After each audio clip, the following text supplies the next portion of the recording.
But thank you all so much for joining us for today's program. Very much looking forward to fighting invincibility, going from 1 in a billion to number 1 in a billion. I took some liberties, I think, with that title. But this morning, we're going to learn how to optimize our LinkedIn profiles to increase exposure and get you to your job search goal. And this is all led by Kevin D. Turner, who's the managing partner at TNT Brand Strategist, LLC.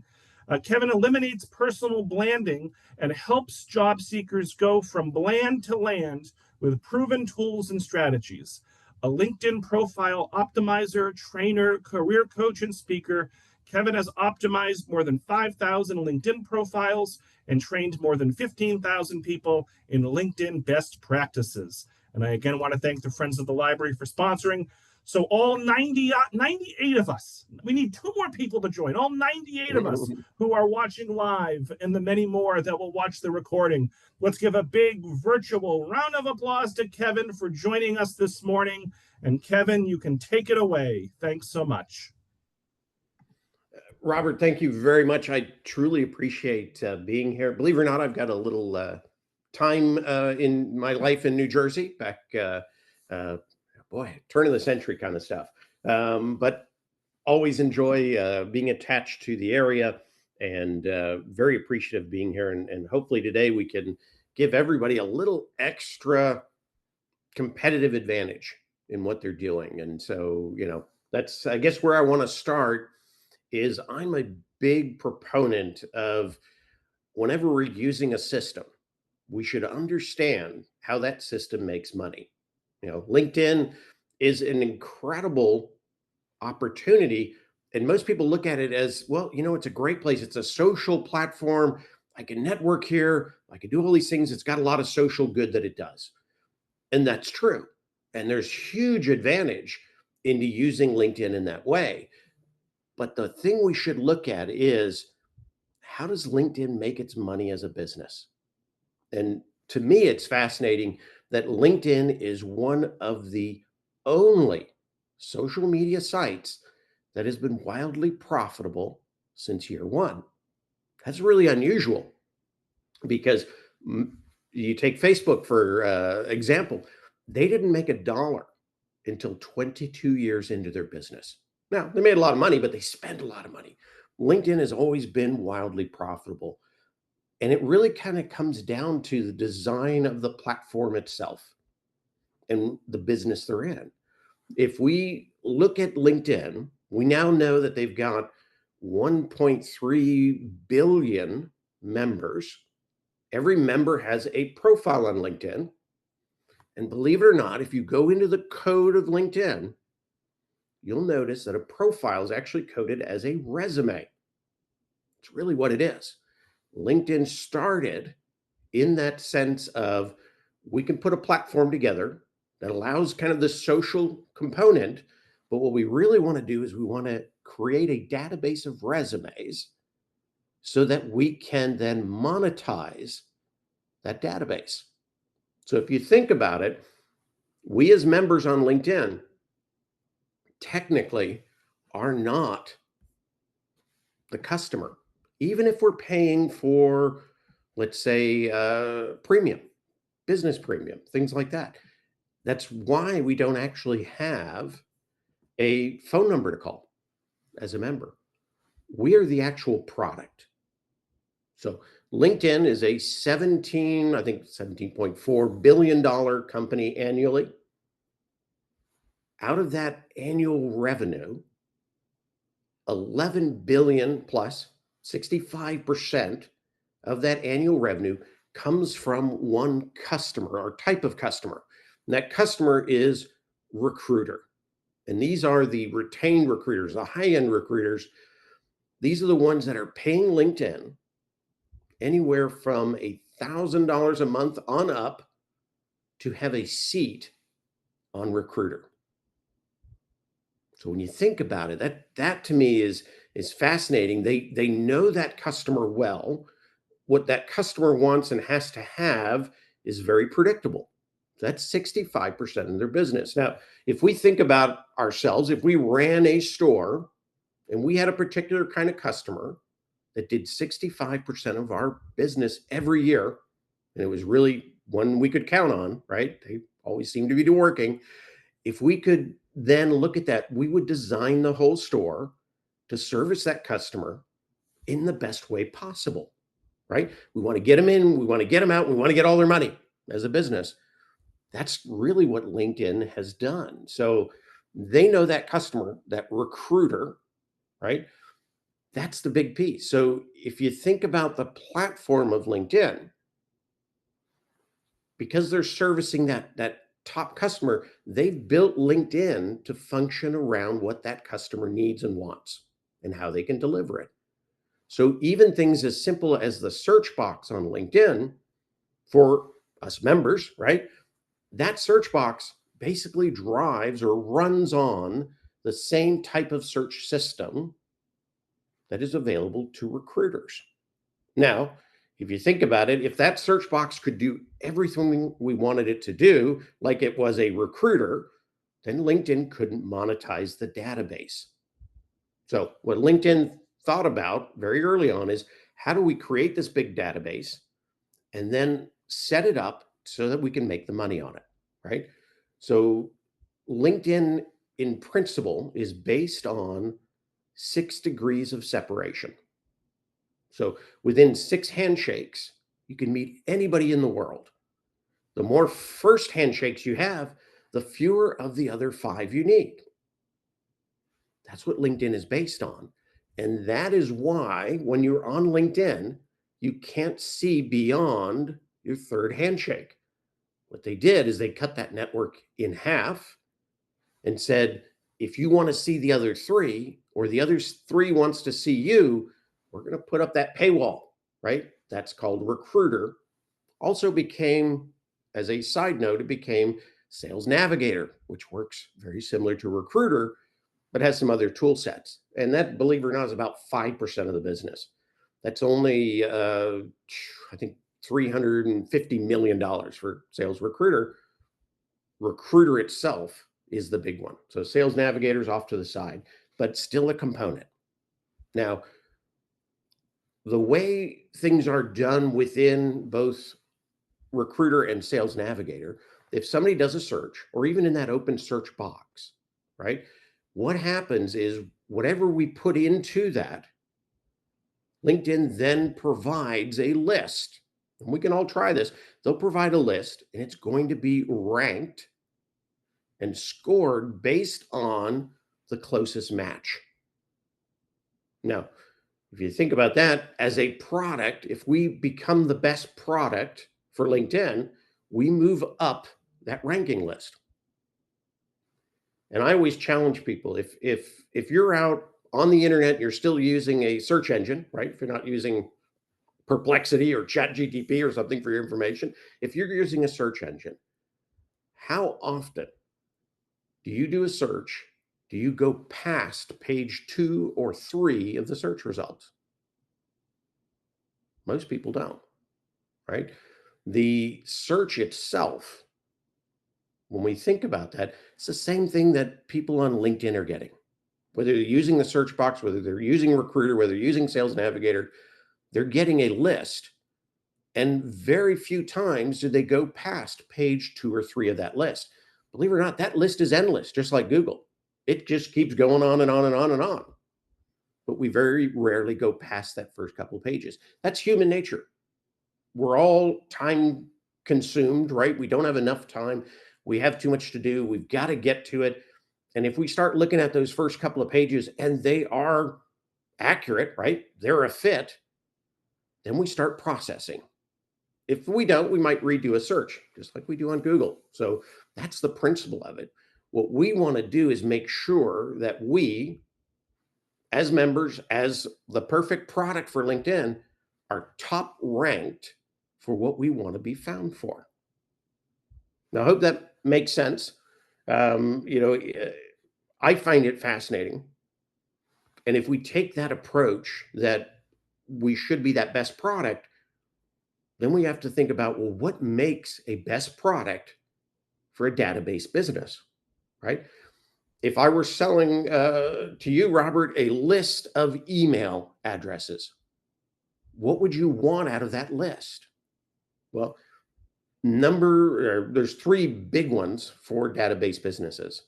One, it's got to be searchable. Makes sense. I got to find what I need on that list to make it valuable, right? It's got to be timely and accurate. I always put those two together because I'll tell you why in a moment. And then it's got to be complete, right? If I had a email list that was 10 years old, or when I have an email list of the same size that is brand new this week, which one probably has more value? Probably the timelier one, because it is going to be more accurate, right? And that has value.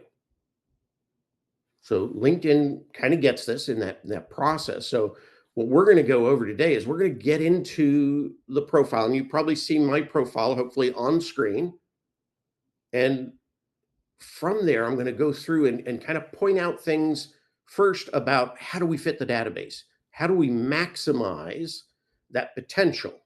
Then I want to go back into the profile and talk about how do we then capture the individual, the psychology behind what makes somebody devour our profiles, and that side of it. Because one piece is getting seen within the system, right? Getting ranked high. The other one is how do we then close them once they come in? And those are two components that we've got to address in this process. So I hope all that makes sense. And I'm not hearing anything coming back, so I'm assuming it does. We're all set to move ahead, Kevin. Oh, good. I just wanted to make sure. I've got my screen open here. I'm one of these that anybody who connects with me knows one day they might actually show up in a presentation. So they're okay with that. So I'm okay diving in to my profile, and hopefully you can see my profile on the screen right now. Hopefully that banner zipping back and forth is not annoying, but I'm going to step in with the first component, and that is searchability, right? LinkedIn does searchability in two ways. One, Yeah, Kevin, before you move forward, so we actually can't see your screen yet. So you'll want to share it. Go back. I do Yeah, apologize there. that's okay. Let's hit that. So you want to hit that you got it. Yeah. There we go. Now, hopefully you can see my profile. Perfect. Yep. Excellent. I don't even see you on my screen, so that's even more interesting, but that's a good thing. Sometimes I feel alone on a big presentation. But so this is the base of the profile. We're going to go in here and we're going to look at how do we fit within that database best practice, right? So that we become that best product. So that's kind of where we are. We're going to look at that. And again, LinkedIn figures out our ranking. There's two core components, and one is the context of our profile helps searchability, right? So that they can pull us up, put us into those rankings. And the other component, which is maybe even more important, is what we call market value filters, right? LinkedIn never tells you about it. They give you hints, but they don't tell you. Now, what a market value filter is LinkedIn saying, if you select this filter, you will now be searchable by recruiter, by sales navigator for those things within that filter. Makes absolute sense, right? That's how the recruiter is going to do a search for us. The top things that recruiters end up looking for: location, title, skill set, maybe education, right? Those are the top kind of components. All of those have associated market value filters. And I'm going to show you a couple of them right out the chute. The first one, I'm just going to jump into what we call the top card on your LinkedIn profile, kind of like a business card, right? That's why they call it the top card. So I'm going to go into edit mode here, and I'm going to scroll down to show you some of these market value titles. So the first one you're going to see is location, right? You can, leave it as United States. It's a bit broad. Nobody really goes out and searches for somebody in just the United States. They usually search larger metroplexes. I live in a small town called Granbury. most recruiters don't know where that is. And there's not a lot of jobs out here. It's out in the country. So I select the Dallas-Fort Worth Metroplex, right? Bigger net gets me found more often for what I do. So this is one of your first market value filters. LinkedIn doesn't let you get in here without getting this one at least assigned to your zip code that came when you signed up your account. So, that's kind of a start point. I'm going to jump out of here and I'm going to go down to our experience section, which we're going to skip a bunch of stuff, but that's where these market value filters really come in. So if we get into the edit mode of experience here, we're going to click on that. We're going to look into the first market value filter, and that is title. Now, we learned many, many years ago, we did the transition for the head of HR for Yahoo, and their title, and this was the one that was given to them by HR, that's on their business cards, it's the way they're known, was Cloud9 Navigator.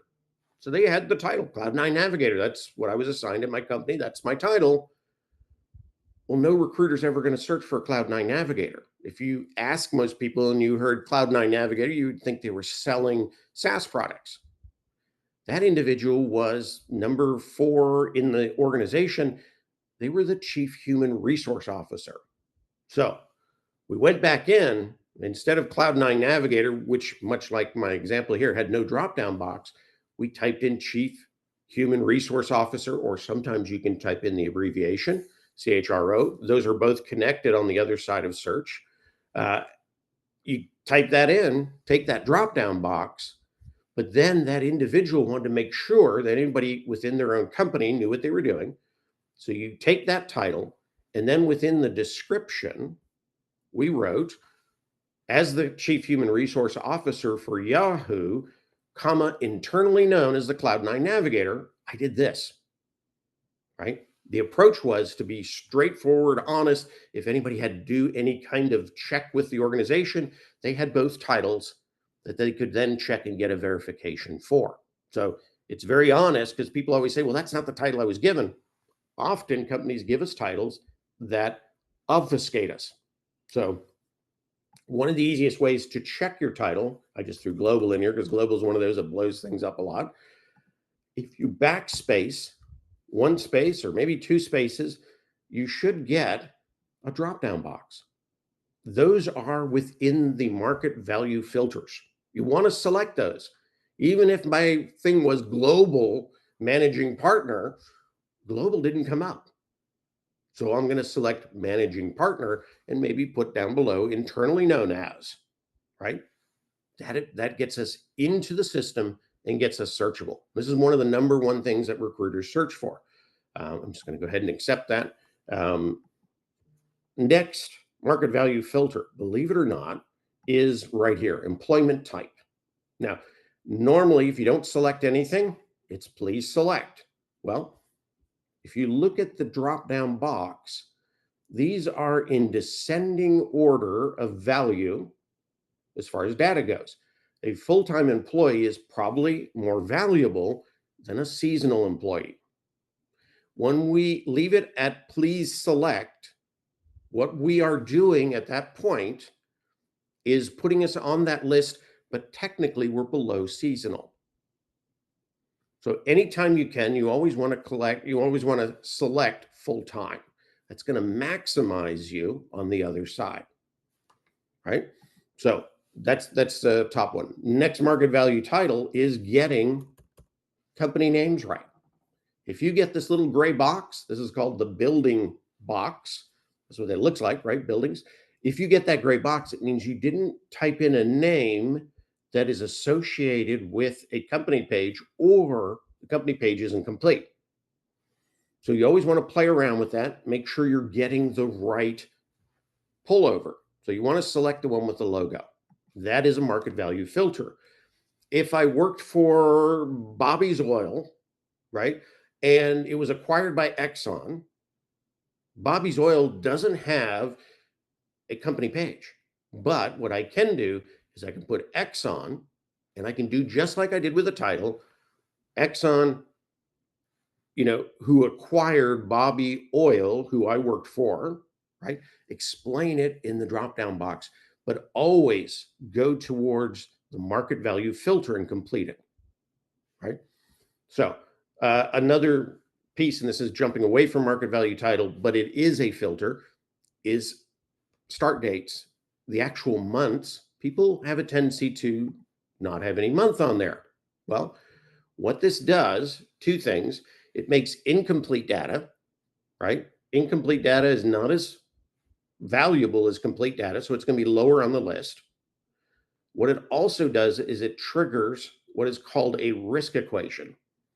If I don't have my months, they assume that there are larger gaps.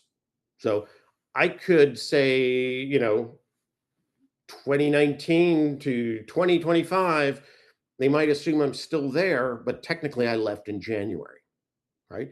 So that's what they do. They assume the worst if we don't put the month in. So you always want to select month. You're going to be more complete data, and therefore you're going to be placed higher in that ranking. So I hope that makes sense to everybody. Same thing in location. Same thing when we get down here to location type, right? A lot of people look at this and they go, well, I really want to be remote, but companies really want on-site. If you can select on-site, you're probably going to get found more often unless they're only looking for remotes, right? Hybrid is kind of your piece in between, kind of shows that you can do both, that you're open to both. That is the most popular selection in this process, because if somebody's looking for on-site, they'll also accept hybrid. If they're looking for remote, they'll also accept hybrid. But if they're looking for on-site or remote, they won't accept one or the other because they're the opposites. So hybrid is kind of your best choice here. And a lot of what we're talking about here is maximizing you to move forward. You still have to be able to truthfully answer these, right? In that sense. So that's a big piece of it. Next market value filter, believe it or not, is skill sets. Now, skill sets are unique in the sense that they have two ways they are valued. One is when you are accepting a skill set, right? When you're adding a skill, and I think I probably have maxed out my skills, but when you're adding those, you also want to accept those market value filters. So I might have put P&L as my skill, but it's actually P&L management. That's what the recruiter is going to look for. So you want to accept those that are within that market value filter. Now, the unique thing about skill sets is that LinkedIn only accepts to a degree your credit that you say you have the skill, right? If I say I have business development, that's just me saying I have it. What you ultimately want to do is have others say you have it, right? And that's called a skills endorsement. If you get to 99 plus skills endorsements, that's kind of a max out where LinkedIn doesn't quite, trail it more than that. They do keep a score to it, but they don't really trail it in the rankings more than that. But if I were competing with somebody else who had 10 people say they had business development, and I have 100 people saying I have business development, if they were looking for a business development person, I would be at the top of that ranking.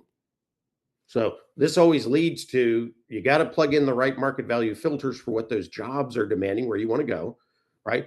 But you also want to increase those endorsements. So there's a couple ways to do that. One is give endorsements to others. They usually come back and reciprocate. Another is have a skills party, right? Invite 100 of your best friends on LinkedIn. You could do it in one message and say, hey, please come to my profile and give me every skill you know I have, only the ones you know I have. And I'm going to go to your profile and I'm going to give you every skill I know you have. All of a sudden, your skills are going to just pop off the chart and you're going to be ranked very heavily within those results. So you definitely want to get this done. Now, one thing I find interesting on this particular market value filter is often LinkedIn gives you suggestions. right? Skills that they think you may or may not need in that particular position. And you can select those as part of your process. But here's how I like to use this particular market value filter system is if I go back and I change my title, let's say, got to spell correctly first, right? And I save that. I'm always messing up my own profile, so I'll have to go back and fix that. If I go back, don't worry about that. I'm going to go back into edit here. And what's going to be interesting is they're going to suggest new skill sets. So what that is telling me is if I want to get to the next position, right? If I'm going from director and I want a VP position, this is going to tell me the skills that it didn't see me already selecting both in the skill list and in context. So this is a great way to kind of figure out what do I need next in that upgrade position, right? So if I'm targeting VP from director, this is going to tell me what I'm missing in my presentation and should be including. And that means both selecting them as skills, getting endorsements on them, but also incorporating them into your content of that particular experience, as well as your resume. So this is kind of a little sneak peek into what they're looking for that next level. I hope that makes sense. I'm going to put this back here real quick. I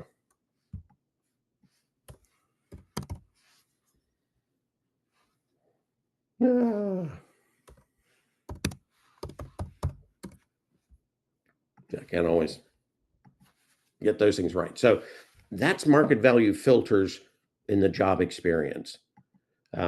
One of the things that LinkedIn never tells you about in this process is one of the changes in databases. LinkedIn actually changed its location database 3 times in the last 6 years. Dallas-Fort Worth used to be known as the Dallas-Fort Worth Marketplace. Then it became the Dallas-Fort Worth metro area. Next database change. Now it is the Dallas-Fort Worth Metroplex. Well, believe it or not, the 2 prior to that no longer exist in the database. So if a recruiter was looking for me and I selected this 2-3 years ago, I would have the wrong marketplace, so I wouldn't actually show up in their search.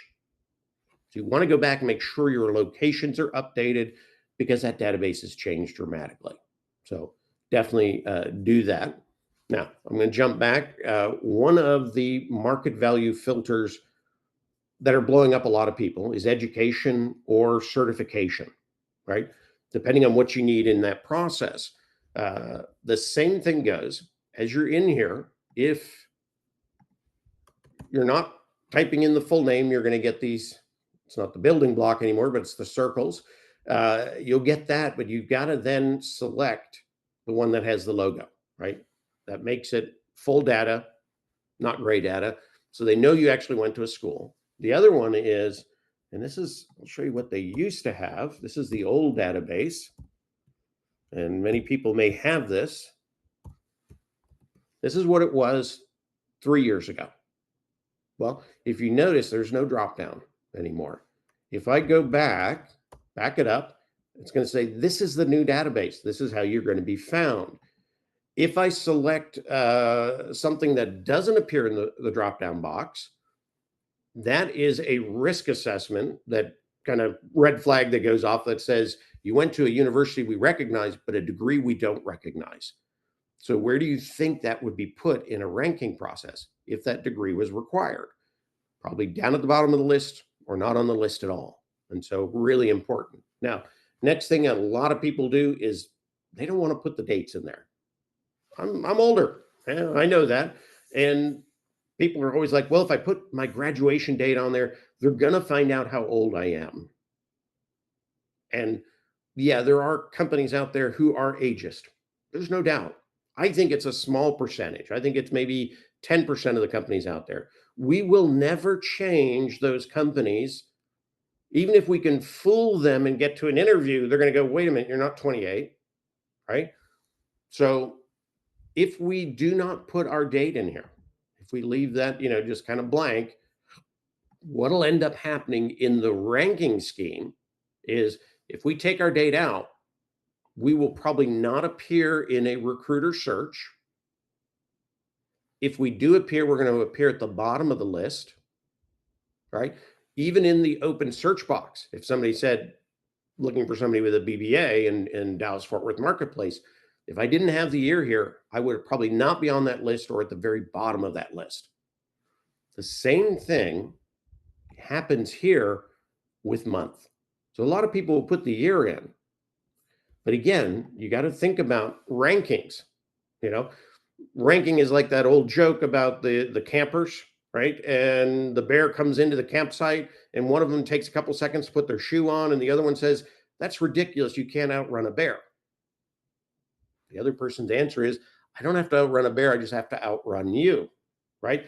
That's what we're trying to do here is outrun everybody else. So complete data always has more value than incomplete data. So that's how this ranking scheme goes. Now, I would rather be considered by recruiters who don't have an ageism problem, which I think is 95% of them out there, 90% of them out there. They don't have that ageism problem. I'd rather be actually considered by them than try to include this 5-10% that are not going to accept me anyway. And I always tell people, if you've gone onto Google and exchanged any information, they know how old you are already. So it's not a surprise. You're not getting away anything by not putting these dates in. It's a number one mistake people make in education and certification is don't put those dates in there. It's going to eliminate you from the top ranking and maybe the total ranking. So make sure you put that in there.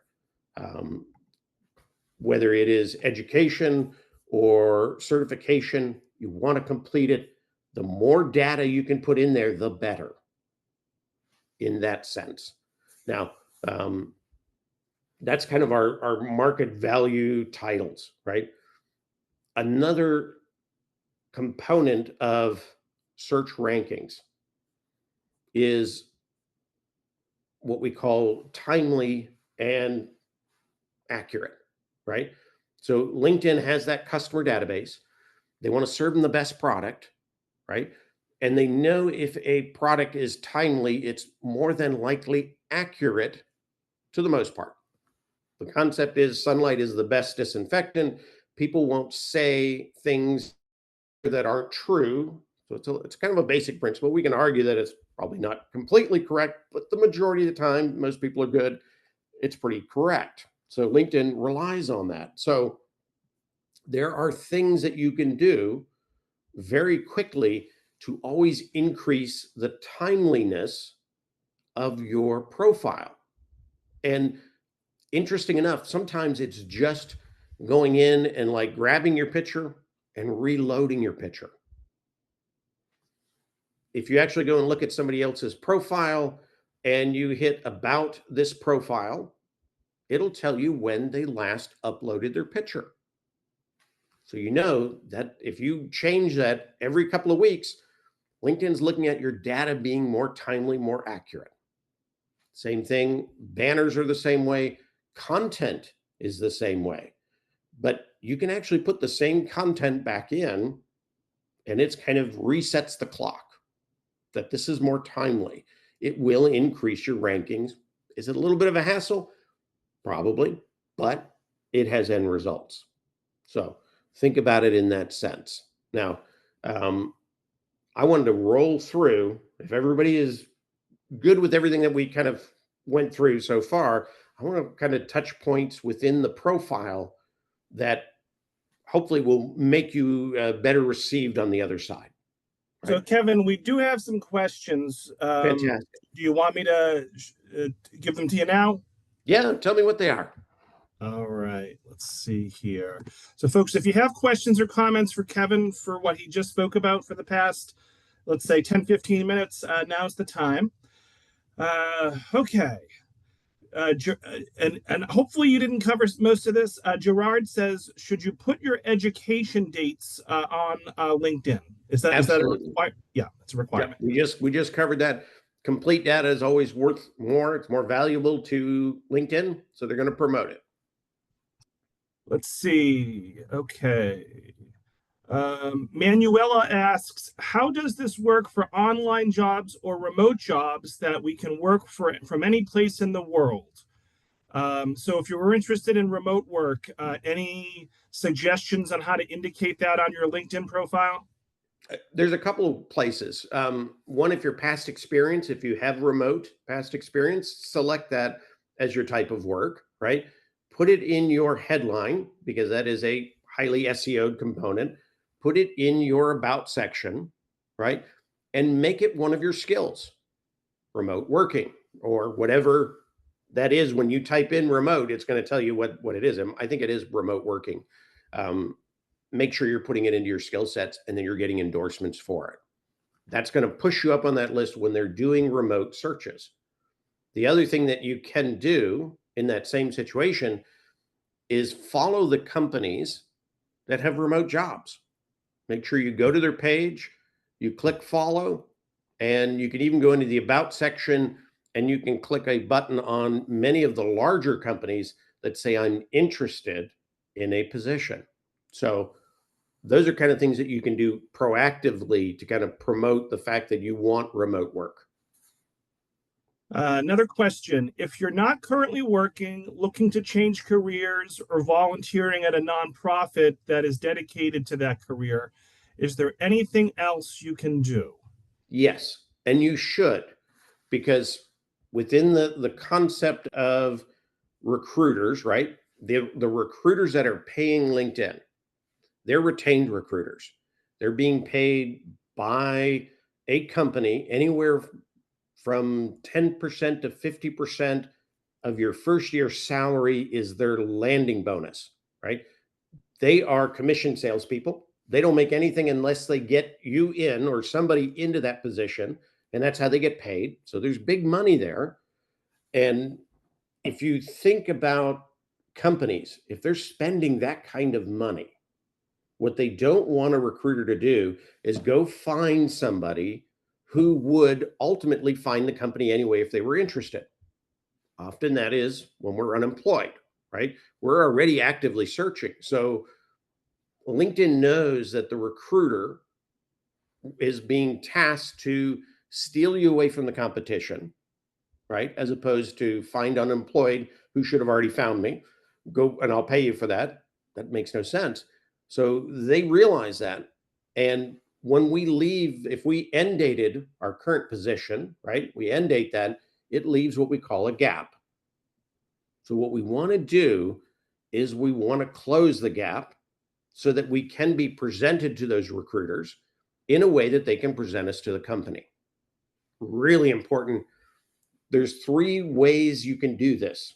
So it's all going to be in this, add a experience, right? So you just, add an experience, add a position. And there's three ways to do it. If you volunteer, right? Pardon me.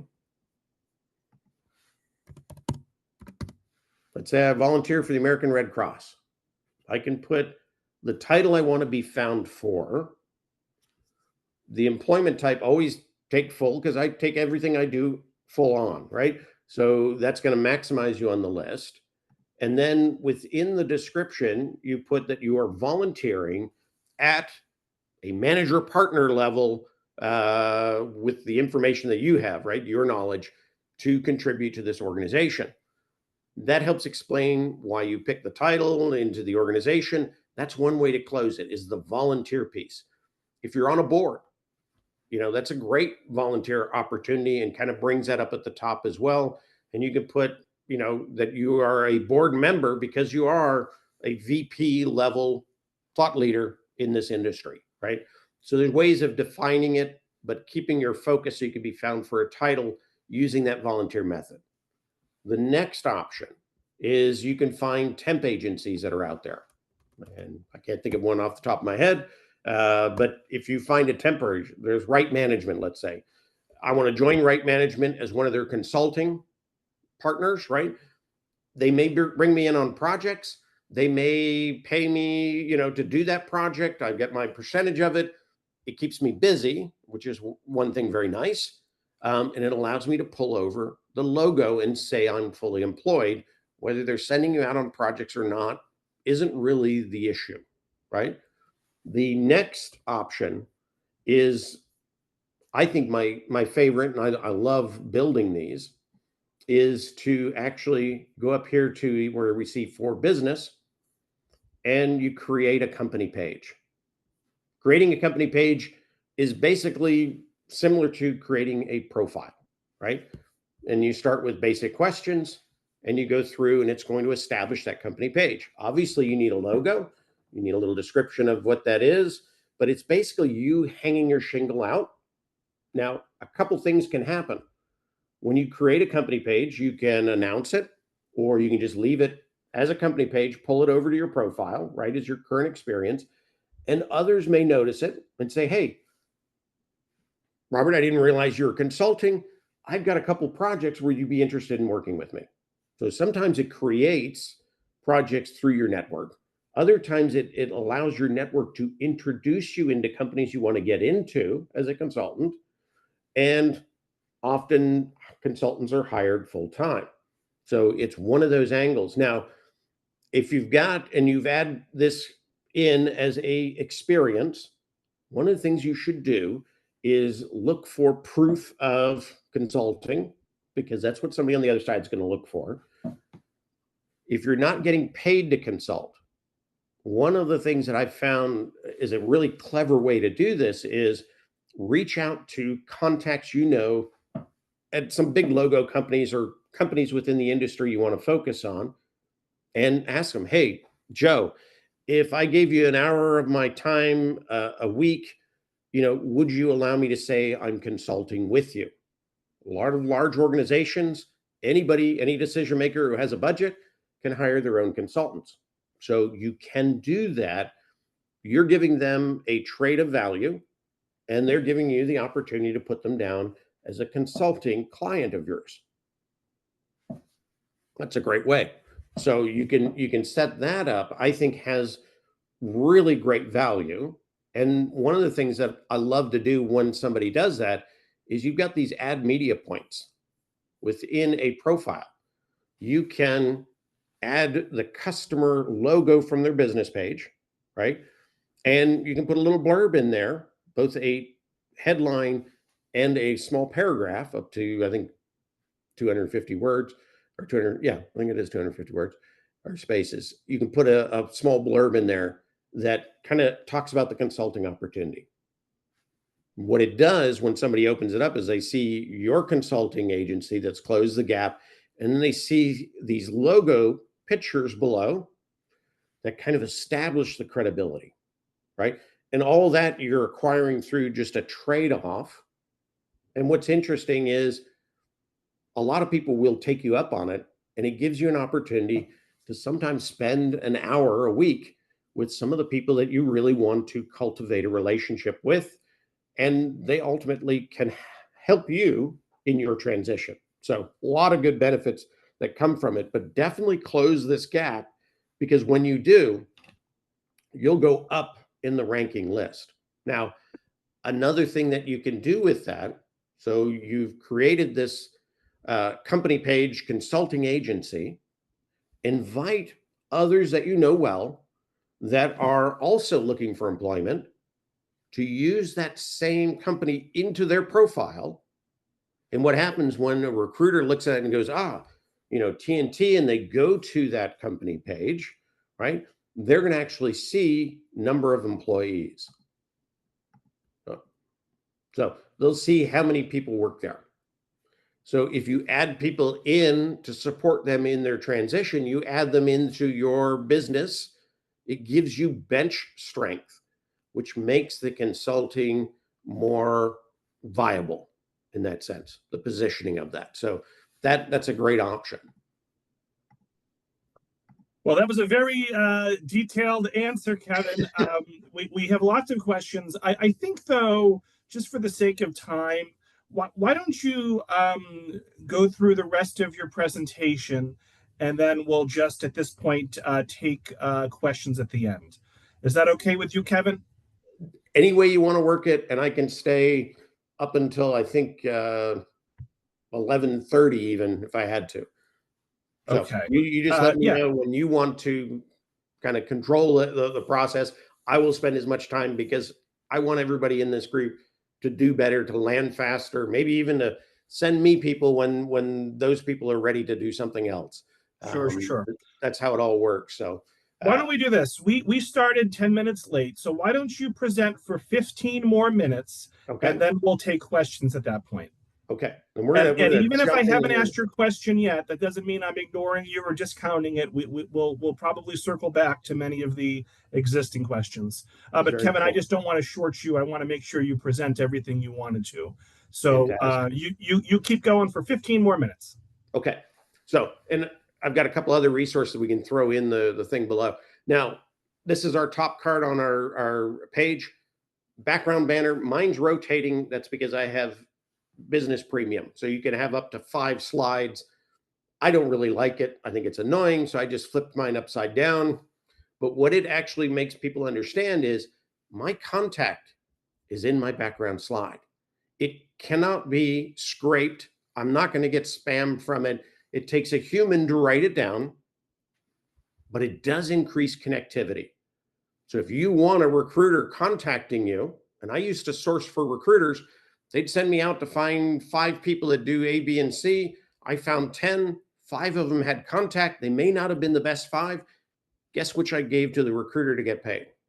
The ones with the contact. So make it easy on them to reach out to you.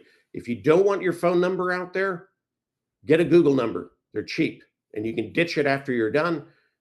Get a Gmail. If you have AOL or Hotmail or anything like that, get a new Gmail. Only use it for applications and communication for your business search. That way it's not full of junk. Build that background banner, put your contact in it. Really important. Profile picture, obviously, got to have it. I find a tendency for people to have either blurry backgrounds, crowded backgrounds, or even what photographers love is dark gray. And believe it or not, the background presents a amount of energy. So if you're using gray backgrounds, you will appear older, you will appear more tired. If you use a bright color background, or even like I do, a white background, you will appear more energetic and maybe even more tech savvy, right? They're easy to edit. Canva can help you on both these pieces. Definitely get in there. If you can, verify your profile. LinkedIn is actually promoting verified profiles within the ranking system. So if you are verified, you will be higher on that list than somebody who is not. They won't say that, but it is happening. I've tested it myself through Recruiter. One of the things that people are doing right now in the actual headline, and the headline, it needs to be catchy. It needs to make somebody stop when they see that search result. So it needs to look different than everybody else. Don't go to that default position at company because it impresses nobody, unless you're CEO of Coke, and you could probably get away with that. One of the things I've noticed a lot of people doing is using pipes. And pipes are that one straight up and down symbol. It looks organized. It's an easy way to get information out that you don't want to put into a sentence because you want to get a little more in there. Pipes break up the search system. They're an SQL database code that says take this or that, but not both. Don't use a pipe. Use an emoji equivalent. That's what I've got here. These look like little screwdrivers. They fit into my thing about tools, and it doesn't mess up the search database. So if you're going to use anything that looks like a pipe, use the emoji of equivalences. I'm going to jump into open to work. Open to work is a huge opportunity. You've got a couple of options, with open to work for recruiters only or open to work for, the public. I personally think open to work for all members is good at a certain level and a certain time frame. It's good to notify your network one time that, hey, I'm looking. It's good if you are, let's say, graduating from college, going out to work. It works really well. In the long run, it becomes part of your brand that you're looking all the time. And so it can have an effect. So I usually don't suggest the all members except for those extreme situations. Now, one of the values of all member is once you put the all member, it does put that little banner on there, but it gives you the opportunity to create a post. Do not use LinkedIn's default in that post, picture or wording. Put your own in there. Tell people what you're really, really looking for and what you can do for them and how you might, value their time in that process. So really explain that. What's nice about that post is it's one of the only options on LinkedIn that should get exposed to your total network. Normally, when you get a post out, it only goes to a portion. This will go to all of them. So it's a great way to do almost like a PR blast. So don't do it on Friday night. Don't do it Monday morning. Maybe do it Tuesday at 7:30 a.m. so to maximize who gets to see it. Then I usually suggest once you've done that, go right back to recruiter only. Now, LinkedIn about timely and accurate, right? When you select one of these, LinkedIn says today you're really, really excited about this opportunity, but 2 or 3 months later, you're not so excited. So there is a timed value of your decision.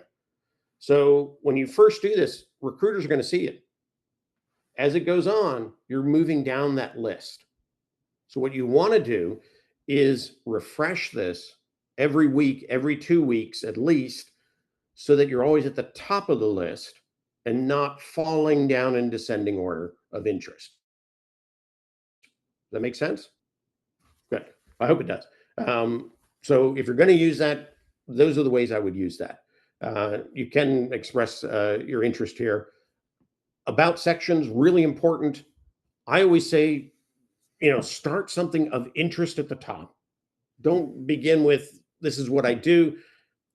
Give them something that they read and they see those first couple lines and they decide, you know what, I've got to click see more because I want to know more. So it is the hook. It is like if you read a newspaper ad or if you see a commercial for the news tonight, they're going to give you that sensational piece that makes you tune in or read more. That's what you got to start this with. Anytime you get in here, I love to bullet accomplishments. Make it easy, make them small. This is called a flying F pattern. Believe it or not, it increases how many people read it. And it basically means the first bullet's the longest, last bullet's the shortest. They descend in order. The psychological behind that is as they're getting smaller, they're easier to read. I can read the whole thing. If this were staggered, only 11% of the people would read the bullets. The way it's set up this way, 95% of the people will read all the bullets. Doesn't matter which one's most important. I want 95% of them to read them all because they're all important, right? So that's a flying F pattern. Always basically tell them what you can do for them and give them a way to get back to you, a reason to get back to you. Now, I will put my information here again in a way that it can't be scraped by spam bots. And that is I do a +1 dash or a dot, and I do my phone number with dots or dashes. That's not a standard phone format, so nobody's going to scrape it, right? So I don't get spam calls. Same thing with email. I'll parse it. So any human can say, I could copy that, I could put it into email, I can take the spaces out, and then I can send an email.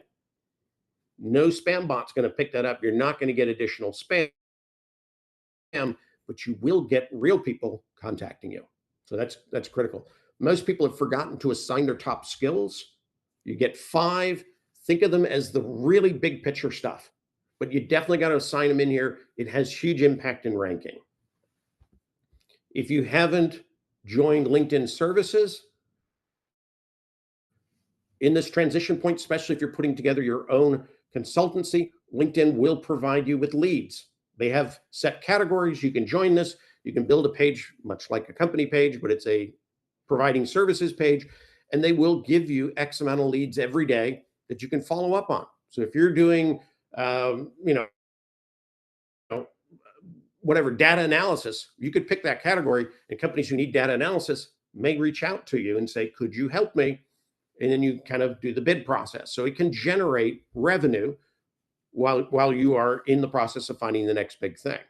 Now, And that actually brings up one point. People always worry, if I select consulting and I put this page together, how do I explain to a recruiter why I want to leave a successful business? It's really easy. Most people who go into consulting never realize that they're going to be everything from the receptionist to the CPA to the marketing person.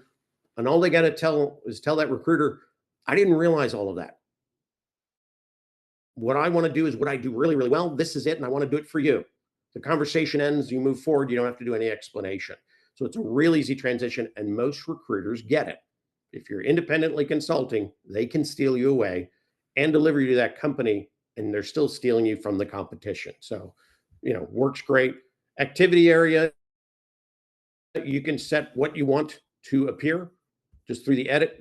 I like images because I do a lot of GIFs because they move. That's what I do. So definitely make sure you're using your best stuff within that activity area. Featured section, if you've got awards, if you've got certifications, this is a great way to bring them in and show them. So use a newsletter. So you can subscribe right there. Mine, I'm already subscribed to my own. And, that is an incredible opportunity to be able to get your information out to people on a regular basis. You don't hold the emails, LinkedIn does, but you also don't have all the compliance with spam email and all that stuff. So it's a really good way to get that out, and it does push it out and very active. So if you don't have a newsletter, get a newsletter. Anytime you're building out, business, your experience area, bring in the proof. So you do want to bring that proof into the actual experience itself, but you also want to show it visually.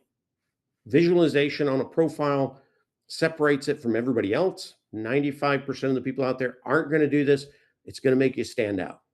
So definitely bring that in. Now, a couple of things. If you're trying to find out your skills, there is a component of LinkedIn. It's kind of their skunkworks side. It's on the GitHub. So it's linkedin.github.io/career-explorer. And don't go through its presentation because it'll drive you bonkers. Just go to skip. You select your Metroplex. You select the target job. It's going to be looking at your profile, and it's going to tell you what skills you should have to get to that position. And it's going to tell you the popularity of the transition to other jobs within that. So this is a great tool set. Go in there, spend some time. It's really going to identify these things. It's also going to show you what you might have to get to the next level. It's going to see what it thinks you don't have. So if you had enterprise software, but it's not seeing it, you want to make sure you've got it in your skills, you got people endorsing it, and you're writing it into your context. Because again, that's how you're being found, that's how you're being evaluated, that's how you're being ranked. So this is a great tool. Jump in there. One of the other assets that LinkedIn has hidden is interview prep. So as you're doing this and you're getting those calls, you're getting recruiter calls, you're getting interviews, there is a portion of LinkedIn. It's linkedin.com/interview-prep. That's all you got to put in there. You don't have to put up the big one I've got up there, but it's linkedin.com/interview-prep. That's midline dash. And what it will do is it'll show you the main categories. It's like the top 250 types of questions. If you have premium, it gives you sample answers. If you don't, go to Google, right? And one of the things I think is incredible about this is you can practice these. And you can practice by recording a video. And the video is going to do a couple of things. It's going to get you more comfortable with doing video interviews, but it also will come back to you with analytics from AI on what you could improve. It's going to tell you, you sounded depressed, or your cadence was low, or you used too many filler words, and these were the words you used. So it allows you to kind of understand how you come across as a presentation, and you can then redo it and get better. So I love the fact that you can do this. You can also share those videos with people, And it's another way to just have another touch point, right? Hey, I'm interviewing and this was my answer. Could you tell me what you think about it? And you send that to some of those decision makers, they get more involved with you in that process. So it's a great way to kind of keep that, room warm in that sense. They're always thinking about you. So definitely go in and use that piece. I've got a LinkedIn newsletter. We talked about newsletters a little while ago. We've got 90 new features already for 2025 discovered.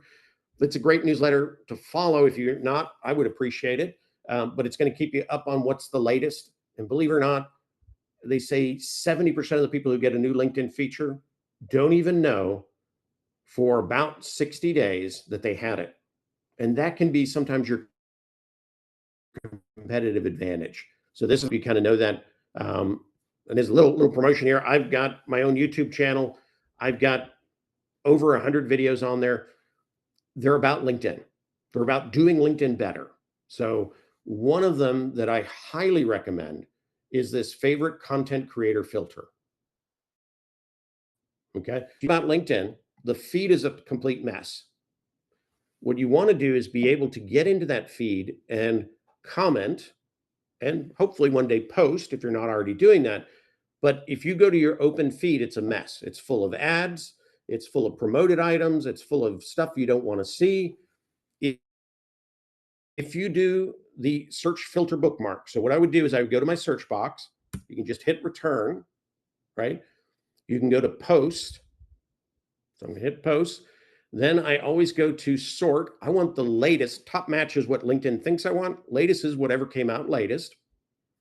Then I'm going to select date posted. I'm going to select the last 24 hours, right? And you always have to hit show result after each one of these filters selects. If you want to select the type of content you like, you can do that. But here's the real kicker. Select the people you want to follow. Maybe this is the CEOs of all the companies you want to join, right? Maybe they don't post all the time, but this is going to help you find them when they do. If I put in some LinkedIn people, right? And you just kind of type the next name, right? I'm just going to do these right here and I hit show results, right? What this is going to do is it's going to give me a new feed, no ads, no promotion, no junk, just what I asked for.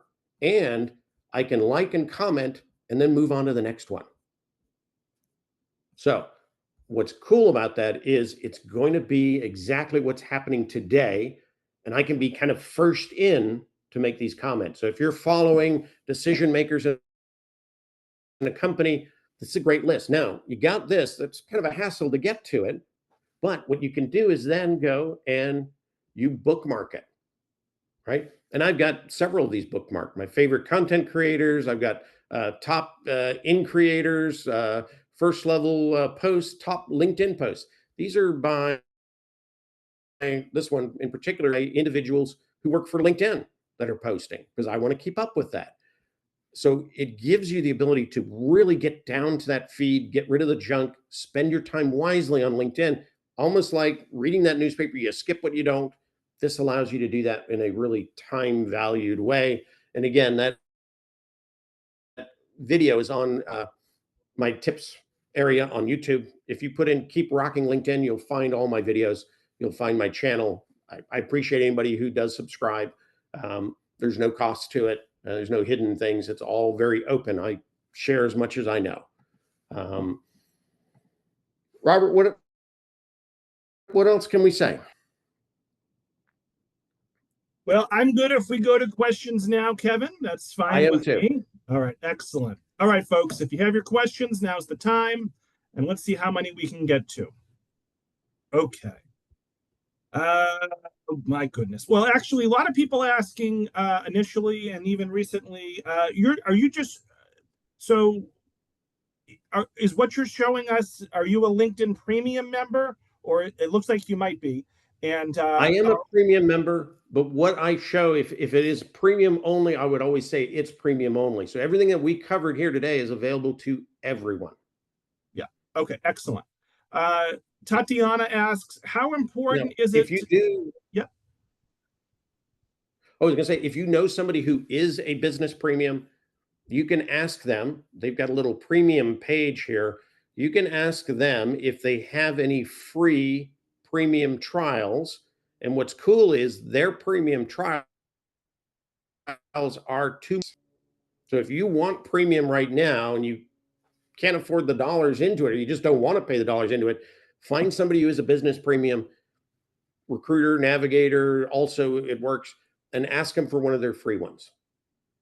Everybody in the program gets 10 or 15 free ones to give away. Most people don't even know they have them, and they go to waste. So you might as well have that. So that's just something good to do. If if you really want premium, want to find out if it's a value, try it first. If you don't use everything it gives you, then you don't need to pay for it. Hope that makes sense. Let's see. I will share Kevin's YouTube channel link in the chat. Tatiana asks, how important is it to get recommendations and reviews from past coworkers or supervisors? It's absolutely critical in the sense of, if you think about, we can say whatever we want on a profile, right? The people who come to our profile and say more about us have greater value for recruiters to just determine, is that of value, right? So the more you have, the more valuable they are, but also make sure you're giving them, that you're not just receiving, because that's kind of a cultural thing, right? That's an evaluation of you. If you only get recommendations, but you never give recommendations, people have perception. So make sure you're giving them as well. But absolutely, it's going to be kind of the proof of what you do. Can you just clarify what you mean by F pattern? People kind of put it together in the chat, but can you just clarify when you said F pattern? So this is a flying F pattern right here. Yeah. Right. Believe it or not, it was created and perfected through spam email. They found out if you put your bullets in descending order, you never have a bullet longer than one line, right? And you put them in this descending order where they keep getting smaller. The psychology behind it is people look at that and go, that first line's not much, I can read that. And they're getting smaller, so I can read all of them. And that's where you're going to get 95% of people reading all these bullets. Pack them with proof metrics like I've done. People will absorb that. But if I put these in a staggered method, it does a couple things. Only 11%, I think is the number, will read all of them. It also looks a little messy. So what's neat about this is it looks a little more organized. So the subliminal in this is attention to detail, organization, visual perfection, those kind of things. They all go off in somebody's head. They spark within their own brain when they're seeing something like this. They don't know why, but it's a great visual tool to get people to read and absorb. So that's what it is. And you notice I've got, another flying F pattern here. This is not a flying F. More likely they won't read all that. That's why I kept it short. Christine says, after leaving my position in December, I took several months to care for a dying friend and then manage the estate. Now that I'm looking to go back to work, I'm concerned about the gap on my resume. Should I add an entry such as end of life companion with some dates? How damaging is it in the search algorithm to leave a gap? It is, in a sense, you won't be top ranked if there is a gap, right? If you use LinkedIn's built-in gap system, it's actually worse, because what you're doing there is self-identifying in the database that you do have a gap. Whereas those gap closers that we talked about, volunteer, join a temp agency, or put your own business page together, much better alternatives. You could put that as a business page, right? That you were a caregiver, but if somebody's looking for the title caregiver, that's what they're going to be looking for you for. It's not going to help you probably in that transition. So if you can create another story, that fits right, that's the better approach to take to close that gap. So Bree asks, do companies use HR Recruiter? If not, will we show up in their results if we implement the changes that you are showing us? Absolutely. You'll definitely not only show up in the results, but you'll show up higher in the results. And that's the key. You want to be in those top couple of pages of results. Devin asks, how do you do multiple roles in one title, like architect/consultant? Or do I need to separate them out? Many times I wear different hats based on the project or product in information technology field. Two ways to look at that. One is use the best title that moves you forward, right? So if I had, whatever it is, a VP of something and accountancy, and I never want to do accountancy again, I don't need to put it in there, right? I'm going to take the title from the drop-down box.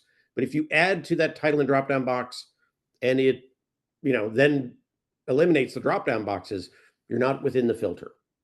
If you add multiple positions at the same company with multiple dates, which you can do, that can be an option, right? They can find you for either one.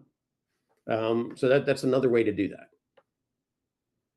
Let's see here. Keith says, this is all excellent information if a candidate knows exactly what job they are looking for. What if a person is open to multiple types of next roles or doesn't know exactly what their next role should be? Well, hopefully that Career Explorer will help that individual pinpoint what it should be, right? There's a lot of survey data out there, research data out there that supports it. The more focused we can get, the faster the land time. So if we try to be Jack and Jill of all trades, right? Master of none, nobody really hires a master of none unless they're running a convent. You get passed up. If you can focus and say, this is absolutely what I want to do, and you show that you can do it, you're more likely to be picked up faster and found a home faster. Companies are in this mode where they're really risk adverse. They want people who have done it before and can prove that they've done it before and are an expert, a fine-tuned expert in that area. So the broad stroke approach, the general masters, right, doesn't play well as far as speed to finding that job. If you need to get there quicker, you got to focus and you got to refine. So the big net doesn't really work like it used to. So John says, should I use my official title or could I use my responsibilities that may be more aligned with what the job actually does? Or should I use maybe my desired job title? If it's in a position that you have been in, right, you want to use the market value title that comes in the drop-down box that's closest to what you had. And if you have to, again, define it, you put it in the context of that position internally known as. That's the right way to do it. That's going to get you the furthest along. If you're doing it as your gap closer and you used to be a director, but you want to be a VP, put the VP position in there in that gap closer because they're going to find you for that in a search process.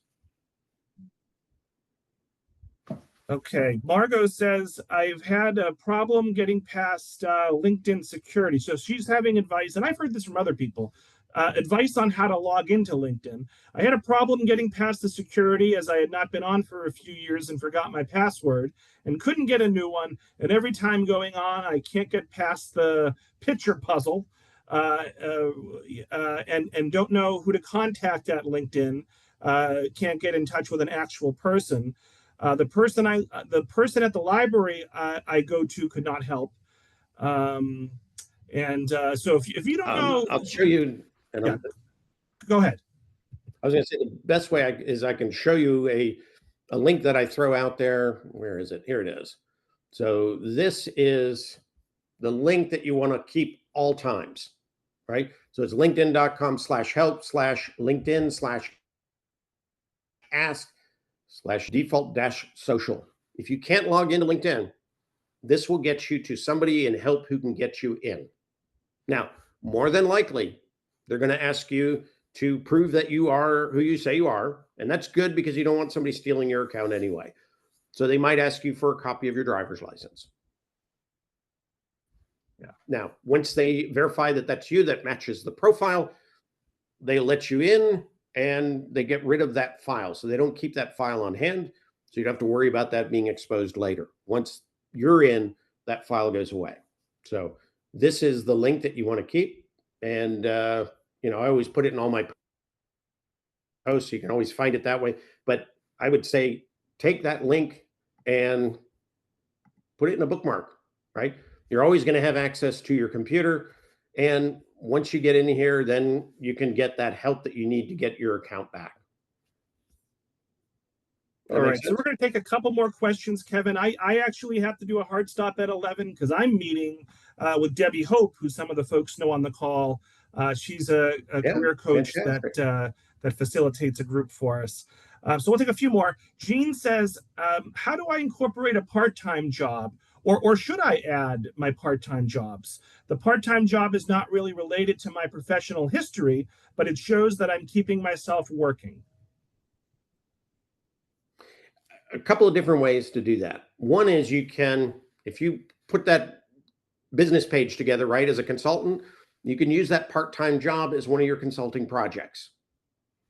I work for, Home Depot in the merchandising arena, right? Or something, put it down as one of your consulting projects, because technically you're not full-time and you're doing that to make money, and that is consulting, right? So that's one way to pull it in.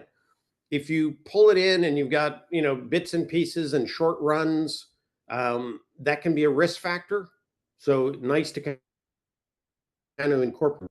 Hope that makes sense.